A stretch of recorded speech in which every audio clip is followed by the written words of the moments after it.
Kaum muslimin, kita lanjutkan kajian tentang pahala. Kita masuk kepada pahala zikir. Untuk mengetahui pahala zikir, kita mesti tahu dulu apa itu zikir, apa tujuan zikir itu.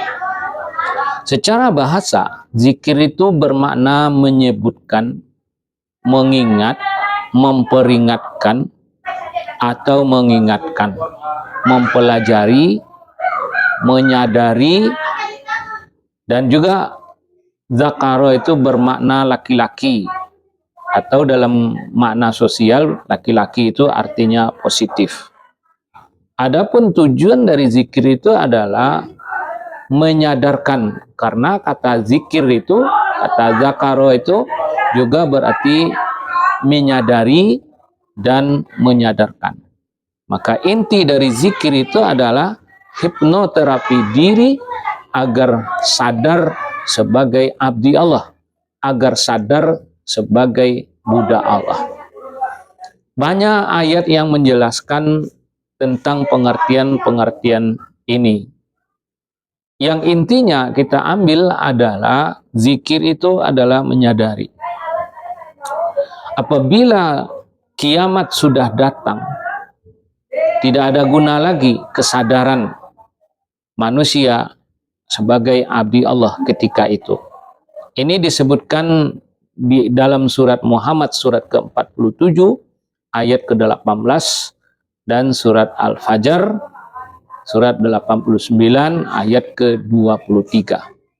Di dalam ayat ini disebutkan, A'udzubillahi minasyaitonirrajim, Bismillahirrahmanirrahim. Wa hal yanzuruna ila sa'ata an ta'tiyahum baghtah faqad jaa'a asyratuha fa anna lahum id ja'athum dzikrahum. Tidak ada yang mereka nanti-nanti selain datangnya saat-saat kiamat. Baik kiamat pribadi, kiamat kecil, maupun kiamat lokal dan kiamat total, ada kiamat besar. Di dalam ayat itu dikatakan, tiada yang mereka nanti-nanti kecuali adalah kiamat yang akan datang pada mereka itu secara tiba-tiba. Dan syarat-syaratnya sudah terpenuhi. Maka apa guna lagi kesadaran mereka jika kiamat itu atau kematian itu sudah menghampiri mereka. Orang yang berzikir semestinya mencontoh Rasulullah Sallallahu Alaihi Wasallam, sebagaimana di dalam surat 33 Al-Ahzab ayat 21. Walaqad kana lakum fi Rasulillahi uswatun hasanah liman kana yarjullaha wal yaumal akhir wa zakarallaha katsira. Sungguh pada Rasulullah itu telah terdapat suri teladan bagi orang-orang yang mengharapkan rahman Allah dan keselamatan hidupnya di hari akhir, dan tauladan bagi orang yang banyak berzikir. Jadi zikir ini tujuannya adalah untuk menyadarkan diri, semacam hipnoterapi lah gitu. Mensugesti diri bahwa diri kita itu adalah budak Allah. Maka zikir itu tidak mengenal waktu dan tidak mengenal tempat. Di dalam Al-Quran surat 3 ayat 191, surat yang keempat ayat 103 menjelaskan mengingat Allah itu waktu berdiri, qiyamau, waktu duduk, qu'udau, dan waktu berbaring, junubihim.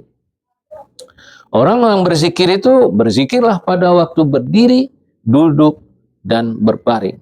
Artinya tidak ada ikatan ruang dan waktu tanpa zikir. Nah, zikir ini adalah pengendalian kesadaran sebagai budak Allah. Sehingga orang yang berzikir itu adalah pasti dia bertakwa kepada Allah. Sebagaimana surat 59 Al-Hasyr ayat 18 dan 19. Andaikan banyak berzikir kepada Allah, tapi tidak sadar-sadar juga sebagai budak Allah, lalu pahala zikir yang mana yang Anda harapkan? Dan pahala zikir yang mana yang Anda kirim kepada orang yang mati? Mari sadarkan diri dengan Al-Quran. Maka zikir itu disebutkan yang disampaikan oleh Allah dan Rasulnya. Zikir itu yang pertama adalah zikir itu sendiri mengingatkan diri dengan kalimat-kalimat thayyibah. Yang kedua salat, yang ketiga adalah membaca atau mempelajari Al-Quran.